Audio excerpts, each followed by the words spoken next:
मानवता केवल धर्म बने ऐसा प्रकाश फैला जाए, आत्मज्ञान का दीप जला घर घर को रोशन कर जाए। झुंझुनू में राजस्थान दिव्यांग सेवा संस्थान की ये टीम है और हर महीने ये मासिक बैठक करके दिव्यांगों की समस्याओं को सुनते हैं। सरकारी स्तर पर दूर होने वाली समस्याओं का निस्तारण सरकार से करवाते हैं। व्यक्तिगत और जन सहयोग से किस तरीके से मदद की जा सकती है दिव्यांगों की, उसके लिए पूरी टीम काम करती है। झुंझुनू में 22,000 से अधिक दिव्यांगजन रजिस्टर्ड है और लगभग ये आंकड़ा 100% है। 10-11 हज़ार से ज़्यादा सक्रिय लोग हैं जो उनका 3 दिसंबर को होने वाले वार्षिक अधिवेशन में वो सब एक बड़ा कार्यक्रम जिला मुख्यालय पर करते हैं। इसके साथ ही हर एक दिव्यांग को आत्मनिर्भर बना सके, उसके लिए राजस्थान दिव्यांग सेवा संस्थान अपने स्तर पर घर घर जा कर के उनसे मीटिंग करके और उनकी समस्याओं को जानते हैं और उन्हें किस तरीके से मदद की जा सकती है उस बात का भरपूर प्रयास करते हैं। तो आज झुंझुनू जिला मुख्यालय पर अमर शहीद किसान करणी राम जी रामदेव जी पार्क में ये इनकी मासिक मीटिंग हो रही है और आज यानी कि 10 जुलाई 2024 है और आज यहाँ झुंझुनू के एक प्रख्यात डॉक्टर वे हैं डॉक्टर जयसी जैन, जो मात्र 5 रुपये फीस लेते थे, 300 रुपये ऑपरेशन के लेते थे, यानी कि वो सेवा भाव से काम करते थे। तो उनको ये भगवान के बराबर मानते हैं। तो गरीबों का मसीहा और भगवान, तो उनका जन्म दिवस को आज ये सेवा दिवस के रूप में मना रहे हैं। अभी पौधारोपण भी करेंगे, उसके साथ ही सबको अल्पाहार वितरण भी करेंगे, सम्मान भी करेंगे। और इस पूरे कार्यक्रम में विशेष रूप से जो सेवा के रूप में श्री शिवकरण जी जानू, जो गीतांजलि ज्वेलर्स के चेयरमैन हैं, समाज सेवी आदमी है, राजस्थान दिव्यांग सेवा संस्थान की प्रत्येक मीटिंग में अल्पाहार की व्यवस्था वो सेवा भाव से करते हैं। अभी उनसे भी अपन बात करेंगे। और जैसा मुझे इस संस्थान के महामंत्री राकेश जी ने, अध्यक्ष जी पृथ्वीराज जी और साथियों ने बताया कि डॉक्टर घासीराम जी, जिनको करोड़पति फ़कीर कहा जाता है, बड़े दानदाता हैं, तो वो भी मदद करते हैं। एक श्री हरचंद जी महिला जो फौज से रिटायर्ड थे, उन्होंने आजीवन दिव्यांगों की सेवाएं की है, तो उनको बड़ी प्रेरणा स्रोत मानते हैं। तो इन सब से बातचीत करते हैं कि किस तरीके से राजस्थान दिव्यांग सेवा संस्थान झुंझुनू प्रदेश के लिए नज़ीर है, सरकारों के लिए एक बड़ी प्रेरणा है, जन जन के लिए सेवा की इच्छा शक्ति क्या हो सकती है उसका एक बहुत बड़ा श्रेष्ठ उदाहरण है। तो मैं बात कराऊंगा सबसे पहले अध्यक्ष जी से, जो राजस्थान दिव्यांग सेवा संस्थान के अध्यक्ष है। राम राम साहब। राम राम जी। आप पृथ्वीराज जी गुजर हैं, अध्यक्ष हैं। अध्यक्ष साहब, किस तरीके से, कितने मजबूत सेवा भाव से इस मिशन को आप आगे बढ़ा रहे हैं? श्रीमान जी, इस मिशन को राजस्थान दिव्यांग सेवा संस्थान एक मानव पीड़ित ही सबसे बड़ी सेवा है। दिव्यांग सेवा में मैंने लगभग 23 वर्ष इसी सेवा में लगातार सेवा दी है। बीच में हमारे एक बुजुर्ग कैलाश जी टेलर थे, वो सेवाभावी आदमी थे, इनको अध्यक्ष पद पर नियुक्त कर दिया था। वो 2 महीने पहले स्वर्गवास हो गया, उसके बाद में मैंने वापस ये पद ग्रहण कर लिया। और मेरी सबसे बड़ी इच्छा यही रहती है कि जितनी दिव्यांग व्यक्ति की सेवा हो उतनी सबसे ज़्यादा सेवा है। तो आप खुद भी दिव्यांग हैं? हाँ बिल्कुल, हम भी खुद दिव्यांग हैं, तभी मेरे को ये मालूम है कि दिव्यांग कितनी पीड़ा सहन कर सकता है और उसकी सेवा कितनी हो सकती है। बिल्कुल। तो इस संस्थान के सभी पदाधिकारी भी दिव्यांग है, तो इसलिए वो कहते हैं कि जिसको अपने जन की पीड़ा गीत वही तो गाएगा और जिसको अपने मन की पीड़ा राग वही दोहराएगा, जिसको अपने अपनों की पीड़ा राहें वही सुझाएगा। तो ये पीड़ा है इनके मन में और उसको दूर करने का ये भरसक प्रयास करते हैं। तो इस सेवा को हम नमन करते हैं। हमारे बीच में राजस्थान दिव्यांग सेवा संस्थान झुंझुनू के महामंत्री राकेश कुमार जी सिरोवा हैं, जो आप दिव्यांगों की सेवा के लिए पूरी मुस्तैदी से लगे हुए हैं। हर तरीके के कागज़ तैयार करना, उनको सरकार की स्कीम से जोड़ना, इसके अलावा जहां पर सरकार की स्कीम्स में नहीं आ सकते हैं तो उनको जन सहयोग और भामाशाओं को प्रेरित करके उन तक मदद पहुंचाना, ये एक दृढ़ इच्छा शक्ति का काम है। इसको आप बखूबी निर्वहन कर रहे हैं। तो महामंत्री जी, किस तरीके से इस सेवा भाव के मिशन को आप आगे बढ़ा रहे हैं और आज की जो मासिक मीटिंग है उसमें क्या क्या होना है? जी सर, नमस्कार। मैं राकेश कुमार सिरोवा, मैं खुद दिव्यांग हूँ और 25 साल से मैं ये सेवा दे रहा हूँ। आप देख रहे होंगे आज मौसम के कारण थोड़ी भीड़ कम है, नहीं यहाँ लगभग 300 को लगभग लोग इकट्ठे आते हैं। और जिन जिन की समस्या होती है, जैसे किसी की ट्राईसाइकिल वगैरह है, पेंशन नहीं आती है टाइम पे, पालनहार नहीं आता, उनके साथ जाकर उनका काम करवाता हूँ। और आज खास करके हमारे डॉक्टर साहब जैसे जैन थे, जो यहाँ के ब्रह्मा साहब भी थे और भगवान का रूप भी थे। वो सिर्फ 5 रुपये में इलाज करते थे। दवाई भी वो खुद जो MR देखे जाता था ना, लगभग उनको वो भी दे देते थे। और उनका जन्मदिन एक सेवा दिवस के रूप में मनाते हैं उनको। और आज जो देखते हैं कितने लोग आए हैं, उनकी टोटल की जो भी समस्या हो समाधान करके ही मैं जाऊँगा। हमारे 5 बजे तक, लगभग 5 बजे तक हो जाता है सबका काम। अच्छा, ये सुबह 10-11 बजे से यहाँ पर मीटिंग के लिए बैठते हैं, 5 बजे तक आने वाले लोगों की समस्याओं का निस्तारण करते हैं। मैं समझता हूँ कि जिस तरीके से अभी पृथ्वीराज जी से बात की, राकेश जी से, पूरी टीम यहाँ पर बैठी है, इतनी दृढ़ इच्छा शक्ति से अगर सरकारी काम करे, जो अफसरों को बहुत बड़ी तनख्वाह मिलती है, वो भी इसी सेवा भाव से काम करे, तो वास्तव में एक दूसरे के मानवता की सेवा बखूबी की जा सकती है।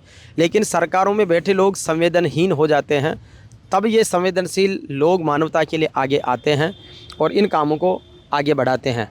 आप देख सकते हैं कि हर तरह की इनकी कैटेगरी है। विशेष योग्यजन यानी दिव्यांग 21 कैटेगरीज में निर्धारित की गई है। कोई दुर्घटना में हो जाता है, कोई जन्मजात हो जाता है, किसी के अचानक और कोई कारण से हो जाते हैं, तो उन सब की सेवा के लिए पूरे मनोयोग से आप लोग जुड़ते हैं। राम राम जी, आपका नाम?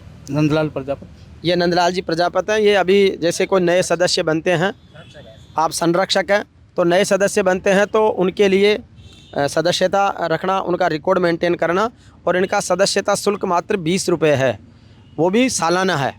संरक्षक महोदय, राजस्थान दिव्यांग सेवा संस्थान को किस तरीके से जोड़कर आगे बढ़ा रहे हैं, किस तरीके से लोगों को सेवा भाव से जोड़ रहे हैं, अन्य जन सहयोगों भामाशाओं को प्रेरित करने के लिए किस तरीके के प्रयास करते हैं? हमारा झुंझुनू जिले का जो विशेष योग्य जन समिति है, उस समिति में हमने हर तहसील स्तर पे एक कार्यकर्ता तैयार कर रखा है। उन कार्यकर्ताओं के माध्यम से उस तहसील का हम संपूर्ण रूप से कार्य करवाते हैं। जैसे व्हीलचेयर दिलवाना है, स्कूटी वितरित करवानी है, सिलाई मशीनें हैं, इस प्रकार का कार्य करते हैं। जैसे मैं यहाँ से झुंझुनू से भी जुड़ा हुआ हूँ, मगर मंडावा विधानसभा व अड़सीसर तहसील मैं 18 साल से जुड़ा हुआ हूँ। मैंने झुंझुनू जिले के हर तहसील से ज़्यादा ऋण विकलांगों को दिलवाए हैं और पूरे ज़िले से सबसे ज़्यादा स्कूटियाँ मैंने अड़सीसर तहसील को दिलवाई है। तो ये ज़्यादातर सरकारी स्कीम से मिली है, कुछ जन सहयोग भामाशाओं से भी? सरकारी स्कीम से।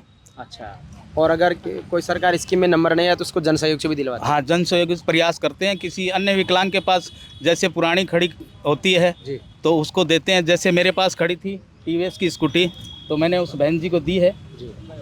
सरोज जी, मेरे वाली स्कूटी गवर्नमेंट से मिली थी मेरे को, वो स्कूटी मैंने उनको दी है, बिल्कुल निःशुल्क। आप पूछ सकते हैं, एक पैसा भी नहीं लिया है, इनको दे दी, मुझको आप चलाओ। तो ये मतलब कितना सहयोग और सद्भाव है कि एक दूसरे की ज़रूरतों में, जो खुद के पास अगर कोई नई चीज़ मिल गई है तो उस पुरानी चीज़ का सदुपयोग किसी ज़रूरतमंद के लिए हो सकता है, उस बात का। आज जैसे ये स्वरोजगार के लिए कुछ रजिस्ट्रेशन कर रहे हैं सरकार से लोन दिलाने के लिए, जो राज्य सरकार केंद्र सरकार की स्कीम्स है, तो आज कुछ उसके फॉर्म भी भरे जा रहे हैं। तो उन फॉर्म के लिए जैसे अभी ये बाई आई है, क्या नाम आपका? प्रवीण। तो ये दिव्यांग है, तो सिलाई मशीन के लिए इसने अप्लाई किया है। मुझे ये जानकर बड़ा आश्चर्य हुआ कि वास्तव में जो सामान्य लोग होते हैं या जो गरीब ज़रूरतमंद दिव्यांग होते हैं, वो बिल्कुल सच्चे और ईमानदार होते हैं। जैसे फॉर्म के लिए क्या फॉर्मेलिटीज़ है, उसको पूरी सच्चाई और ईमानदारी से इन्होंने भरा है। तो एक तरह से अपन सच्चाई, सम्मान, स्वाभिमान अपन सीख सकते हैं। और भारत का संविधान जो कहता है कि हम भारत के लोग, भारत के प्रत्येक नागरिक को सामाजिक, आर्थिक और राजनीतिक न्याय और अवसरों की समानता प्रदान करेंगे, तो उस बात को ये लोग सही मायने में चरितार्थ कर रहे हैं। और भी कुछ लोगों से बात करते हैं। राम राम जी। राम राम जी। आप किस चीज़ के एप्लीकेशन के लिए आए हैं? व्हील चेयर के लिए। व्हील चेयर के लिए। तो आप खुद दिव्यांग हैं या बच्चों के लिए? बच्ची है हमारा। अच्छा, आपकी बच्ची है? हाँ, बच्ची। अच्छा, इनकी बेटी है, तो उसके व्हील चेयर के लिए अप्लाई के लिए यहाँ पर आए हैं। राम राम जी माता जी। राम राम जी। राम राम जी। आप? मशीन के लिए, सिलाई मशीन के लिए। सिलाई मशीन के लिए। तो आप खुद के लिए या बच्ची है? मेरे खुद के लिए। अच्छा, आप खुद सिलाई मशीन, रोजगार के लिए। रोजगार के लिए अप्लाई कर रहे हैं। अच्छा, जो दिव्यांग सेवा संस्थान है आप सब लोग जुड़े हुए हैं, किस तरीके से सेवा भाव से काम करते हैं, आप क्या कहेंगे? मैं स्कूटी के फार्म के लिए आई हूँ। वो फार्म कह रहे हैं कि भरे नहीं जा रहे हैं। जहाँ पिछली बार भराए जो वो कैंसिल हो गो, वो मिलियो को नहीं जाई, वो जो भरवाऊंगी। तो अब दोबारा भरवा रहे हो? हाँ, मिली को नहीं जाते। अच्छा, पहले नंबर नहीं आया। हाँ। तो अब इनका आ जाएगा। हाँ, अभी ये फार्म आया को नहीं अभी। अच्छा, अभी उस समय आचार संहिता लग गई थी तो वो क्रियान्वित नहीं हो, फॉर्म नहीं अप्लाई हो पाए, तो आज वापस इनका फॉर्म अप्लाई किया जाएगा ना? हाँ। अच्छा, माता जी राम राम। राम राम। आप मेरी तो स्थिति भाई बहुत खराब है। और क्या बात है? सिलाई करूँ मैं भी। सिलाई करते हो? हाँ, पर मेरे तो कोई ना मजदूरी करने की हिम्मत होने बरसात में भी परेशान हो रही हूँ। अच्छा, मतलब ये शारीरिक रूप से काफ़ी कष्ट में हैं, तो कह रहे हैं कि सिलाई मशीन के लिए अप्लाई करने आई हूँ, उससे मेरा रोज़गार चल जाए। भाई अभी मेरे तो घर खर्चा का भी मुश्किल ही काम है। हाँ माता जी? घर खर्चा का भी मुश्किल ही काम है, मजदूरी भी कोई नहीं होगी। अच्छा, आपके घर में और कौन है? कौन भाई, छोरा तो यहीं पर आपका बड़ हो रहे कमा में, बस एक छोरो टाबर है, वो पढ़ रही है, आदमी हाथ को नहीं। अच्छा, वो गुजर गए? हाँ, 7 साल हुई। अच्छा, देखो किस तरीके से कई सारी पीड़ाएं हैं और उसको ये दिव्यांग संस्थान सहायता के रूप में उनकी मदद करती है और हर आदमी की पीड़ा को महसूस करती है। तो ये सारे लोगों की जो पीड़ा है, बहुत अच्छी संस्था है, सबकी सुनाई हो है, हम हर मीटिंग में आते हैं, सब अच्छा चल रहा है हमारे। बिल्कुल, तो सबकी बात सुनी जाती है, सबकी आपस में मदद की जाती है। एक ऐसी मुहिम चलाओ कि ये संस्था कभी इस पार्क में कभी उस पार्क में बैठती है, तो सरकार से कहकर के इनको एक कोई जगह अलॉट करवाई जाए जहाँ पर ये अपना भवन निर्माण करवा लें, जिससे इनको भी बेनिफिट मिले। यहाँ पर दरी पर बैठते हैं, पार्क में बैठते हैं, तो ये सुविधाओं के अभाव में चला रहे हैं, तो ये भी बहुत बड़ी बात है। तो सरकार से गुजारिश की जाए, जनप्रतिनिधियों से करवाया जाए कि इनको एक ज़मीन का हिस्सा मिले जहाँ पर ये अपना इस संस्था को चला सके। बिल्कुल, बहुत बढ़िया और काम की बात कही है कि सरकार को संवेदना रखते हुए राजस्थान दिव्यांग सेवा संस्थान को भी एक ज़मीन और भवन उपलब्ध करवाया जाए, ताकि इनका स्थायी ऑफिस भी हो जाए और ये व्यवस्थित तरीके से अपना काम करने में आसानी रखें। अभी क्या कभी कौन से पार्क में मीटिंग करते हैं, कभी कहाँ पर करते हैं, तो इस चीज़ के लिए भी इनको सुविधाओं की दरकार है। सेवा संस्थान से जुड़े हुए बहुत से साथी कुछ बोल नहीं पाते क्योंकि उनकी अपनी एक समस्या है, लेकिन बहुत से लोग भावनाओं से और मन से इस सेवा कार्य की प्रशंसा करते हैं। एक साथी है जी, राम राम जी। राम राम सर, मैं इस संस्था से 4 या 5 सालों से जुड़ा हुआ हूँ। यहाँ हर लोगों का सहयोग किया जाता है, निष्पक्ष होकर कार्य किया जाता है, जैसे कि बस पास, रेलवे पास, सिलाई मशीन, व्हील चेयर वगैरह और कृत्रिम अंग दिए जाते हैं और यहाँ पे निष्पक्ष होकर काम किया जाता है। मैं कैलाश सर जी से जुड़ा हुआ, उन्होंने मुझे जोड़ा था यहाँ से। आज उनको बहुत याद करते हैं, वो हमारे बहुत क्लोज में थे, उनकी बदौलत में आता हूँ। उन्होंने मुझे जोड़ा था और मेरी इच्छा है कि मैं इस संस्था के लिए आगे होकर तन मन धन से काम करूँ और आगे जैसे मुझे 4-5 साल से जुड़ा हुआ हूँ और आगे कुछ यहाँ अच्छा करूँ, निष्पक्ष होकर लोगों के लिए काम करूँ। तो यहाँ हर आदमी के लिए धर्म जाति बिल्कुल भी नहीं देखी जाती, निष्पक्ष होकर हर इंसान के लिए इंसान समझकर उसको मदद की जाती है। चाहे वो बस पास हो, लोन हो और सिलाई मशीन हो, तो रजाई कंबल वगैरह बांटे जाते हैं और हर 3 दिसंबर को एक बहुत बड़ा प्रोग्राम किया जाता है। तो मैं कहूँगा कि और भी जो दिव्यांग भाई है यहाँ आकर उसमें अपना हिस्सा लें और भाग लें, और शुक्रिया। तो निश्चित रूप से 3 दिसंबर को उनका जो वार्षिक बड़ा कार्यक्रम होता है, कोशिश करेंगे कि हम टीम जेवीपी मीडिया ग्रुप की तरफ से 3 दिसंबर के कार्यक्रम को विशेष रूप से प्रसारित भी करें और दिव्यांगों की बात को सरकार तक और जन जन तक पहुँचाएँ। धन्यवाद।